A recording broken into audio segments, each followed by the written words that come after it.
Сәлем достар, сіздермен бірге қысқаша кино. Осы шығарылымда сіздерге Марсианин фильмін қысқаша айтып беретін боламын. Бұл фильм бізге жігіттің Марста жалғыз өзі қалып қойғаны туралы айтады. Достар, бейне басталмас бұрын арнаға тіркеліп лайк басып кетейікші. Бұл сіздер үшін 1 секунд, ал мен үшін 100 000 оқырманға алып баратын жол. Я живой. Как видите. Фильмнің басы Марстың таңғажайып көрінісімен басталады. Бұл жерде әлі ешкім қоныстанбаған, және жақын болашақта бұл жер зерттеушілердің баспанасына айналды. Қазірдің өзінде зерттеушілер Марсқа қонды, және де жазық далада қонақтайтын уақытша лагерь тұрғызды. Олардың мақсаты Марста ғылыми зерттеу жұмысын жүргізу. Бұл миссия мақтанышпен Арис-3 деп аталады. Басты кейіпкер Марк Уотни анализдік талдау жасау үшін Марстың топырағын алады.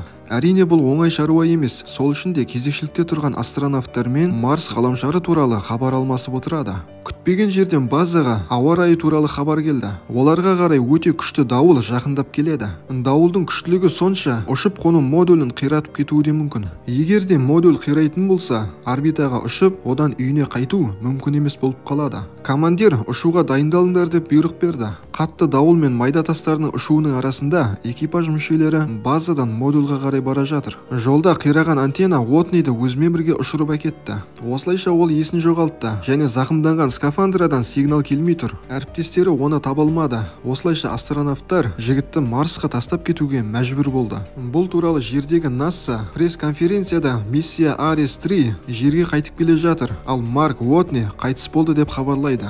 Алайда Марк Уотни тірі қалған еді. Астронавт шашылған Марс топырағының арасында есін жиды. Скафандрадағы кислород аяқталуда, сол үшін де ол базаға қарай асығып келе жатыр. Алайда мәселе күрделене түсті. Себебі жігіттің ішіне металл түйіршігі кіріп кеткен, ал ұйыған қан скафандра тесігін бітеп тастаған. Бірақ та жігіт базаға келіп, өзіне алғашқы көмекте көрсете білді. Жарасын танып болған соң жігіт трагедияның ауқымдылығын түсіне бастады. Себебі жігіт жалғыз өзі басқа ғаламшарда. Марк енді келер ұрпаққа деп күнделік жаза бастады. Ал жерге хабарлама жіберетін ешқандай мүмкіндік жоқ. Әрине жігіттің жағдайы өте нашар, ал болашағы тұманды. Ол азық-түліктің қанша уақытқа жететінін білу үшін санын жазуда. Қалған азық-түлік асып кетсе 1 жылға жетеді. Демек тағы да 3 жылға жететінде азық-түлік жасау үшін өсімдік алқабын өсіру керек. Ойлаған істі жүзеге асыру үшін дәретханадағы қалдық және қайырымдылық қорынан қалған азғантай картоп бар. Марк лагердің бір бөлмесін өсімдік алқабына айналдырды. Марк бөлмені полиэтиленмен қаптайды және Марстың топырағын пайдаланады. Ал оны құнарлы болып тыңайту үшін дәретханадағы нәжісті пайдаланады. Осылайша кесілген картоптарды егістікке отырғызады,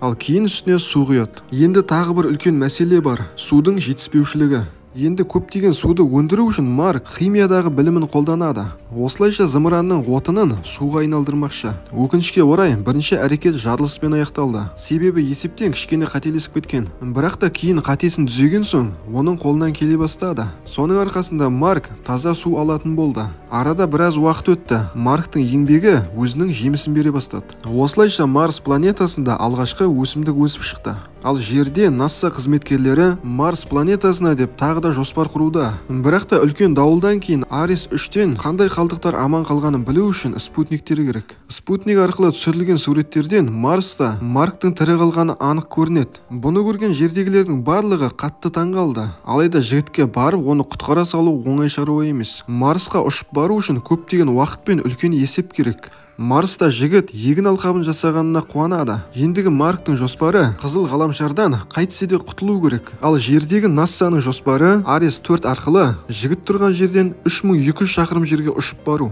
Енді Арис-4 қайтадан жерге ұшатын кезде Марк дәл сол жерде болу керек. Ол үшін жігіт осы ара қашықтықты қалай бағындыру керектігін ойлану керек. Марс көлігінің жылдамдығын ескеретін болсақ, жолға 50 күн кетеді. Және сол 50 күннің ішінде Марк көліктің ішінде өмір сүру керек. Ал аккумулятордың қуатын жеткілікті ету үшін Марк радиоактивті термогенераторды қазып алды. Және соның көмегімен жылулықты ұзаққа сақтай алады. Ал егер де құрылғыны бұзып алатын болса, жігіт радиациядан өліп кетуі мүмкін.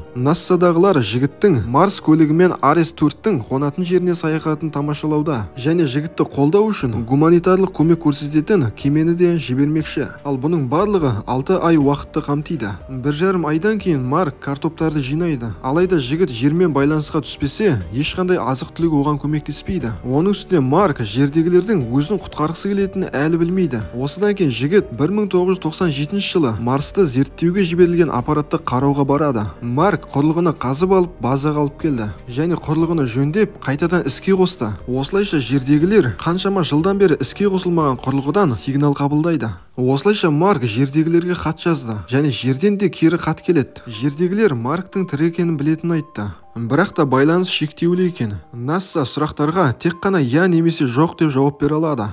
Осыдан кейін жердегілер текст арқылы сөйлесудің инструкциясын жібереді. Марк кезекті журнал жазбасын жүргізеді және өзінің Марста егін еккенін көрсетті. Бір күні материалдардың тозуына байланысты жарылыс орын алды. Соның кесірінен егін алқабына зиян тиді және өзінің скафандрасы сынып қалды. Ал соңында скафандраға скотчты жабыстыру арқылы аман қалды. Онымен қоса модульді қайта қалпына келтірді және қайтадан картоптарын түгендеп алды. Осы болған жағдай Марктың жоспарлаған нәрсесіне тежеу қойғанда болды. Егістік алқабы болмаса, Марк Арес-4-ті күтіп алуға шамасы жетпеуі мүмкін. Сол үшін де НАСА кемені азық-түліктермен бірге ұшыруға асығатын болды.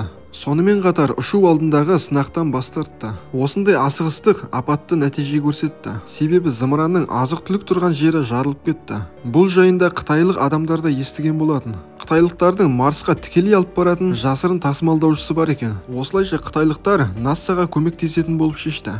НАСА-ның ғалымдары жасырын түрде Гермес экипажын жібереді. Олар ақылдаса келе Марс планетасына Маркты әкелу үшін қайтадан баруды шешті. Осы уақыт аралығында Марк ұшатын Арес-4 модуліне қалай бару керектігін ойлап табу керек. НАСА қытайлықтармен бірге керек жарақтарын қосып ракетаны космосқа жібереді. Гермес жер орбитасында модульді өзіне қосып алады. Ал 7 айдан кейін Марк Арес-4-тің қонатын жеріне барғалы жатыр. Жігіт өзі тұрған базада қолын қояды. Скафандрасын киіп, көлікті жүкке толтырады. Осылайша жолға шықты. Ол жерге барам дегенше Марк Марстың қызыл топырақтарының үстімен жүріп өтеді. Сонымен қатар жолда аккумулятордың қуаты таусылып қалмас үшін күн сәулесінен заряд алатын қуаттағышпен толтырып отыру керек. Осы кезде НАСА-дағылар қанша есептесе де Герместің Марсқа қона алмайтынын айтты. Егер де Марсқа қонатын болса, жерге қайту үшін оттығы жетіспей қалады. Оның үстіне ұшатын Арес-4 модулі төменгі орбитадан жоғары көтеріле алмайды. Бірақ та оның салмағын 5 тоннаға азайтатын болса, ол ұша алады. Әрине Маркқа толыққанды емес Арес-4 модулімен ұшу өте қорқынышты.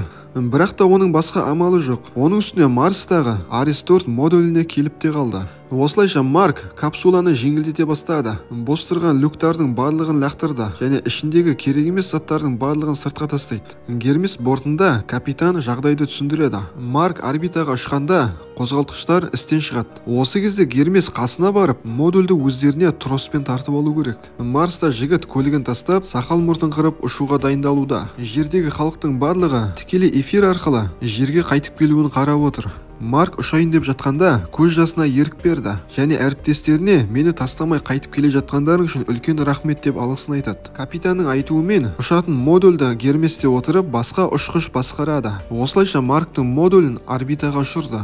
Жолда ешкім күтпеген тағы бір мәселе шықты. Модуль мен корабльдің арасы өте қашық екен. Соның кесірінен кеңістікте Маркты өздеріне қарай тарта алмады. Ал енді дұрыс шешім қабылдау үшін 40 минут қана уақыт қалды. Гермес кораблі сәл жақындау үшін оттықты азайтты. Бірақ сонда да модульді ұстап алу үшін жылдамдық өте қатты екен. Ал екеуінің жылдамдығын бірдей қылу мүмкін емес. Осыдан кейін Марк есін жиып байланысқа шықты.